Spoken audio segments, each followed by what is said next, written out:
everybody. Thank you. Welcome and thank you for attending our webinar.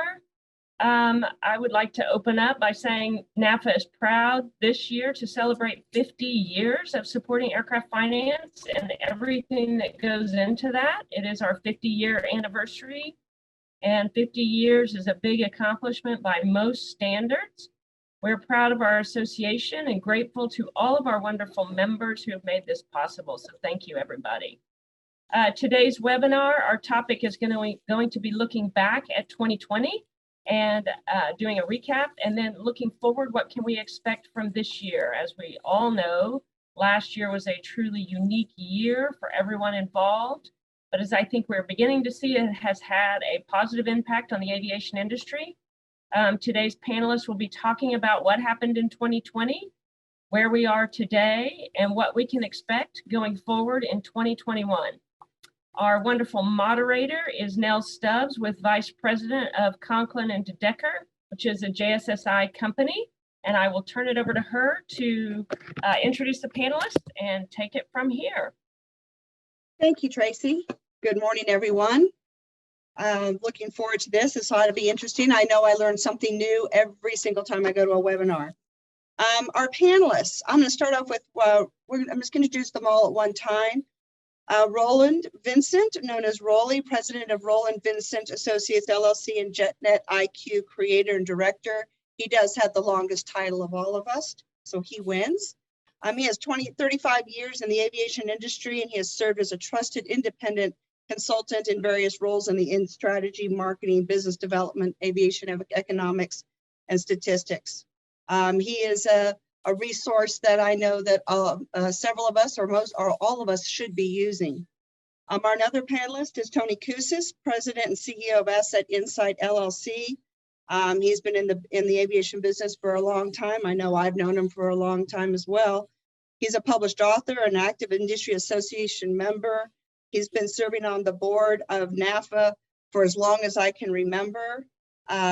He's also past chairman of the International Aircraft Dealers Association and a member of the TRB Business Aviation Subcommittee. Our third panelist is Don Spieth, Vice President of Sales and Analytics at General Aviation. He was at General Electric for 10 years and held senior leadership positions in energy services, power generation, and corporate communications. But he attributes data analysis and the use of analytics to his success in commercial roles over his 25-year career.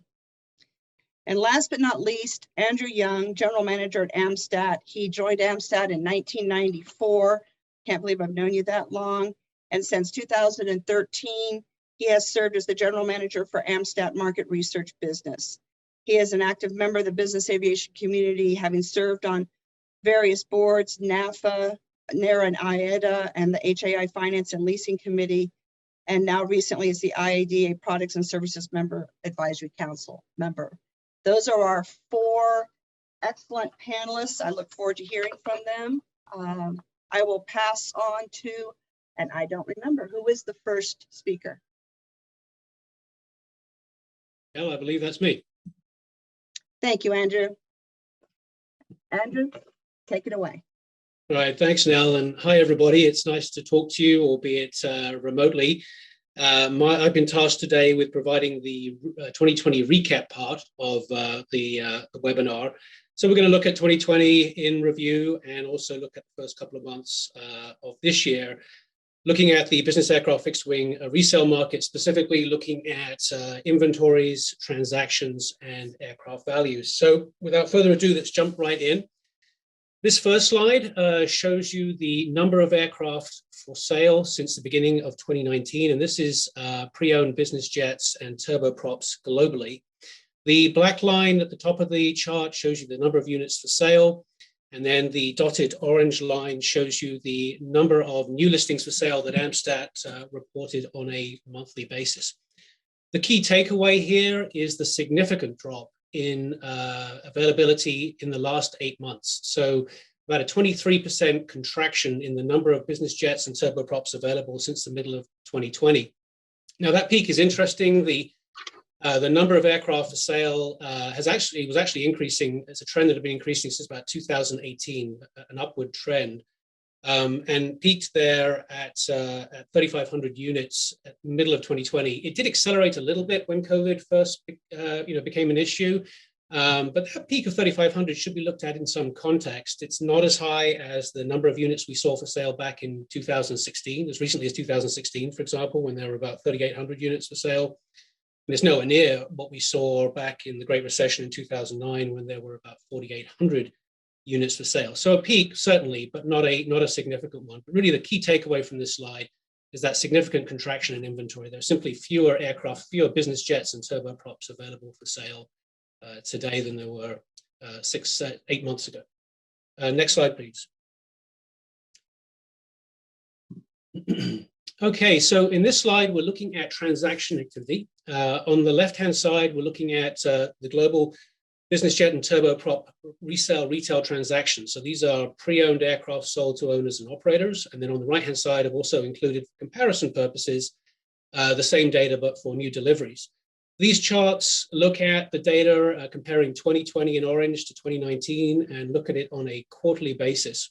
So if you just draw your attention, first of all, and we're going to focus most of our time on the resale retail transaction chart on the left, because other speakers are going to talk more to the new deliveries. But if you look at that chart on the left, you can see that actually in quarter one, in 2020, we pipped 2019 by 1%. So things were looking okay. But then quarter two hit, and as we all know, things kind of went south at that point. And as you can see, that is reflected in the transaction activity with that 26% reduction quarter two 2020 versus quarter two of 2019. Then things started to claw back. And as you can see there in quarter three, activity was actually 20% higher than quarter three of 2019. And then quarter four was just a blockbuster, a 49% increase in quarter four 2020 versus 2019 in the number of resale retail transactions. Simply amazing. And the net result of all of that is that year over year, there were 15% more pre-owned business jets and turboprops sold in 2020 than there were in 2019, which is quite remarkable considering how far behind we were at the end of quarter two. I'm going to just let other speakers talk to the new deliveries, but obviously on the right-hand side there, you can see a slightly different story with new deliveries. Although in quarter four, they too saw a significant uptick, albeit slightly less than quarter four of 2019. So now we've looked at supply, we've looked at demand. Let's jump in and look at the impact of those factors on aircraft value. So if we could just jump to the next slide. Now these slides, these next 5 slides represent the short-term medium values of the 5 major fixed-wing business aircraft pre-owned segments. So heavy jets, super mid, medium jets, light jets, and turboprops. And in each one of these slides, what we've done is we've got a value chart at the top of the page. We calculate this short-term medium value every 2 weeks. And the chart at the top shows you the ups and downs. Obviously, the green are upticks, the red are downticks. And then for comparison, we've also included the resale retail transaction activity by month along the bottom of the page. I'll point out, by the way, that the January and February numbers are not quite complete. A quick point of clarification on the value charts. It's our intent to show trends in these charts for the short-term medium values, and we've aggregated the data here for the purposes of brevity. It's important to note that for individual makes and models, and indeed for individual serial numbers for that matter, the individual trends may vary to a greater or lesser degree than this overall aggregated trend. And it's one of the reasons why we created our valuation tool in the first place. So the bottom line is that individual experience may vary. Yeah. Andrew, we have a question that I think is an appropriate time to ask questions. Yeah, fire away. Yes. How do you see new deliveries trending in 2021 versus the 2020 exit rate of down only 8% in fourth quarter 20? How does that vary by cabin size or manufacturer? So it's basically 2 questions. How do you see the deliveries trending in 2021 versus 2020 exit rate of down only 8% in fourth quarter 20? And how does that vary by cabin size and manufacturer? That's a great question. So I would imagine, and for those of you that know me, you know I like to look at the data before I answer any question. But I would imagine that given that the inventory levels have contracted so much in the used market, that the manufacturers are going to have less competition in 2021. So presumably that would have a positive impact on new deliveries. If we look at the breakdown of activity, if we follow that idea through and we look at the breakdown in activity and where were the transactions, where were the transactions most significantly increased year over year, 2020 versus 2019, you start seeing that in a way you saw that most significantly was in the middle part of the market. So the light jets and the medium jets. So presumably, given that those markets are going to be tighter going forward on the pre-owned market relative to the other markets, which are all going to be tighter bottom line anyway, presumably the new delivery or the manufacturers that focus in those particular markets are going to see the greatest benefit of a tighter pre-owned market. Thank you. Thank you, Andrew. Okay, so if we could jump on then to the super mid. Oh, I'm sorry, just go back to it. I didn't finish on the heavy jet there. Let me just go back there if you could. Super. So looking at the value chart there, the overall takeaway is that you see that significant drop in median values for heavy jets in the first 6 months of last year. And that drop was about 16% in between Q1 and Q2. The good news is that since the end of Q4 of 2020, we have actually seen some of that value being recovered, and values have actually gone up about 10% in the last 2 or 3 months in the heavy jet segment. And this has been driven by the significant uptick in transaction activity. If we look at just the heavy jets, the second half of last year, transaction activity was actually up 41% compared to 2019. And at the same time, the inventory levels were down 23% over the last 6 months. And so that reduction in supply and that increase in demand has had has created some upward momentum on values. All right, so if we could now jump to the super mid. So looking at the super mid market, and again, those two charts there, the key takeaway here from the value chart is that the reduction in the median values for super mids was a little bit more protracted.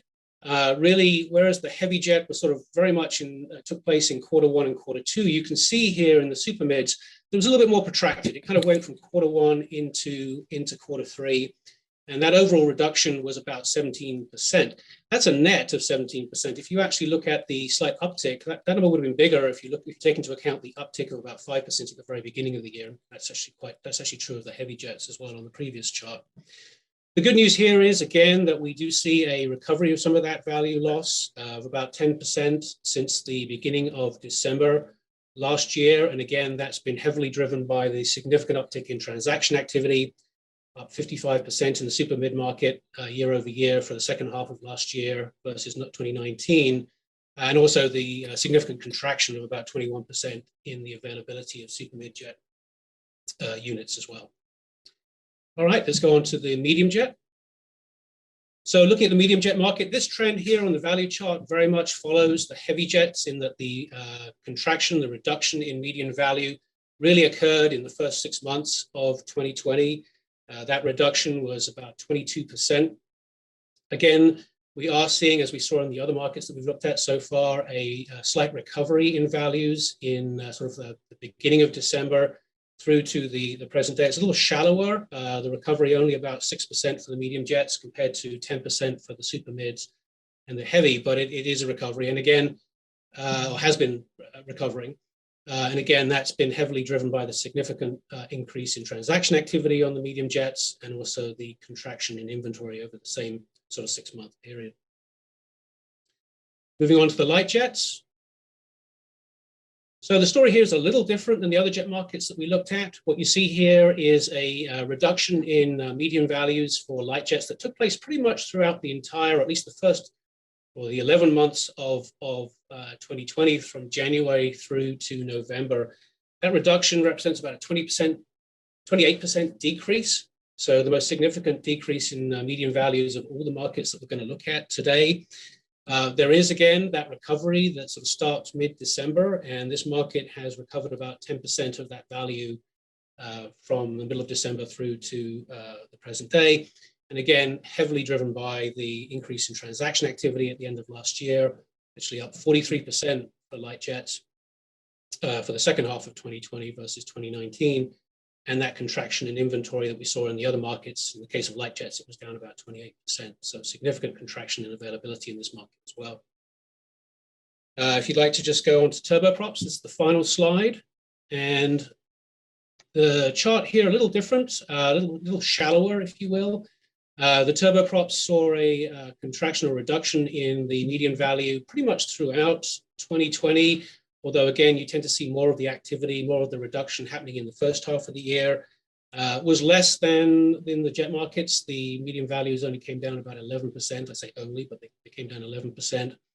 And we see that recovery in more recent months, although it looks like in the turboprops, it happened a little earlier. The jets started to see values head back up again a little bit more in the sort of mid-December time frame, whereas the turboprops, we started to see that in the data mid-November. And so whereas the turboprops came down about 11% in value through 2020, they've since recovered about 4% of that value. And again, that upward trend driven by a significant increase in demand and a contraction in the supply of used turboprops available for sale. And with that, Nell, I'll pass back to you. Thank you. Thank you so much, Andrew. I have one more question for you. How has the contraction in pre-owned inventories changed the market dynamics? Yeah, that's a great question. So holistically, as we saw on the charts earlier, the inventory levels overall have contracted 23%, and to greater or lesser degrees, depending on what part of the market you're looking at. I did actually look at the data because, you know, aircraft come off the market either because they've sold or because the seller decides to withdraw them. There was no significant change in the number of withdrawals last year. And so this reduction in inventory is heavily driven by the increase in transaction activity. And what the data suggests is that that increase in transaction counts, a lot of those transactions favored younger and lower time aircraft. They were kind of picked off or cherry picked, if you will, from the market. And that's kind of reflected when we look at the inventory levels, right? The contraction, if we look at inventory based on age, we see a greater contraction in the inventory of younger and newer aircraft versus the less than equal to 10-year-olds serial numbers versus still a contraction, but a less of a contraction in the older part of the market, the sort of 20 years and older. And equally, when we look at the market, we see, particularly over the second half of last year, we see average total time for each market going up, days on the market going up, the average age going up in each market. Again, kind of supporting that idea that the younger aircraft were cherry-picked from the listings for sale. And as you know, the transaction side as well, as I think about it, we also saw a greater increase year over year. There was an increase year over year in all transaction activity, pretty much in all segments, but it was particularly noticeable in the newer part of the market, with about 40% year over year growth in those transaction activity in the second half of last year versus maybe sort of 20 or 30% for the older part of the market. So the bottom line is that, you know, this was a tide, this increase in transaction activity was a tide that lifted all boats, but for sure favored the younger, the lower time aircraft. And so the end result is that buyers today have less choices, less of those younger and those lower time aircraft to pick from. So Andrew, to one more question before we get on to our next speaker. As we have seen values across all market segments in the first 6 months drop, and as we close 2020, values rebounded. What about asking prices? Do you see those values fluctuating similarly? I did briefly look at the asking price data, and throughout 2020, those largely contracted. The average asking price in each market came down throughout the entire year. One would presumably, and again, I haven't specifically looked at the asking price data of late, but presumably, as the good news comes out about what happened, right? There's often a delay, that the expectations for sellers kind of reactive to what's going on in the market. And as they hear this good news about how transactions were picked up in the second half of the year and the positive impact that had on values, that's going to have some folks looking to start increasing their asking prices when they start to list their aircraft. But overall, last year asking prices came down. Yes, thank you, Andrew.